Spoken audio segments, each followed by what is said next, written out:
people have been so helpful and accommodating during the last year. So I think the welcome has been done now.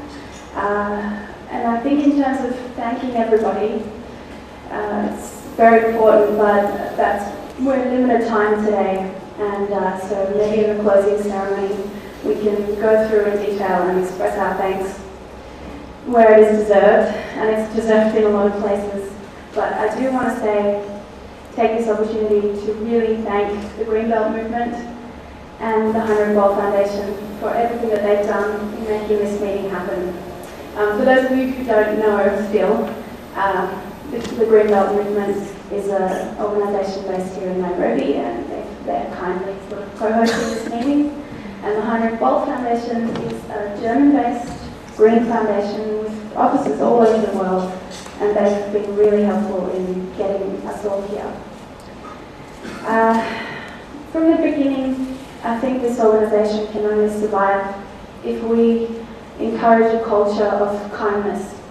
And I'm sure everybody agrees with that, but I hope we all understand that means kindness in every facet of this conference, from this room to the separate workshops, to your individual interactions with people, to cleaning up the campsite.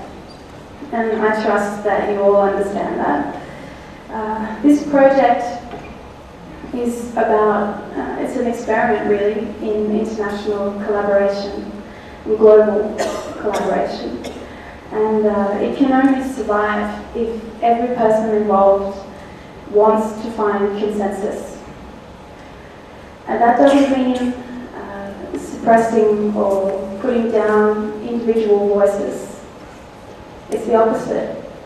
It means that we hear individual voices, and from them we find a creative common ground and a solution that through which we can all express our political beliefs and our other beliefs.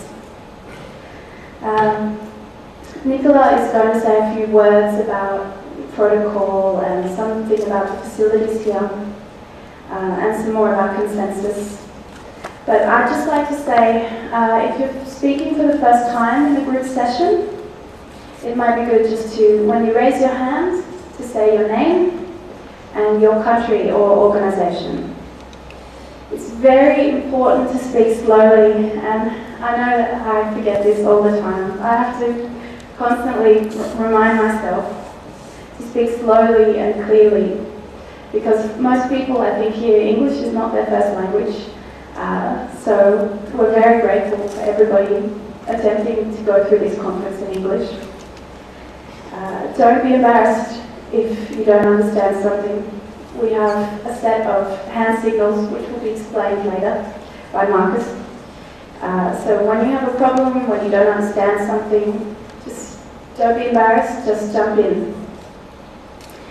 Lastly, I just want to quickly explain the program of today. We have some more speakers, Anna Lerman and Juan, and also Nicola after me will say a few words. At 11 o'clock till 11:30 we have some time for questions with speakers and a group discussion. So in that time it will be very important that everybody is considerate to give other people a chance, and also confident to ask questions and make comments. And then we have our organisation fair, which is really the centrepiece of today. And what will happen there is that we will ask people to volunteer to come up and come here and introduce their organisation. And if anybody has flags or t-shirts, that might help. But if not, don't worry. Just say a few words about what your organisation strives for and how you go about it. If we could keep it maybe to 4 minutes a person, that would be great, because we only have an hour and a half for that. And at the beginning of that, I will get back up and say a few words about the history of global young greens. After lunch, we have a time to acquaint ourselves, called an icebreaker, which Raju from Nepal will be doing. and white girl from Australia. It's really good to be here. I somehow ended up in the default position of just explaining a few little housekeeping things because 4 of us got landed with this at the last minute.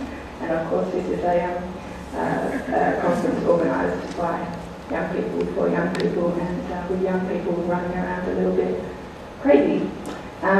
There's a couple of other people that are helping with logistics and they are going to stick their hands up. I can see Elisa and Joe and Evan at the back, and we're sort of helping with stuff within the conference, and if you've got questions about finding things. There's a map out the front which has got the layout of this area. The toilets are to either side. The ladies' toilet is on the outside that way and the men's is that way. As our speaker showed us so kindly, probably turn your mobiles off. Dream of becoming a deputy one day yourself. Maybe she can give us some hints on how to do that. We don't use the, what do you mean by deputy? You mean politician? Well, it's just, I think she can serve as a model for some of us who might want, to become deputy, to become a politician or whatever, to take another high-ranking role. So yeah, we're happy to have Anya now.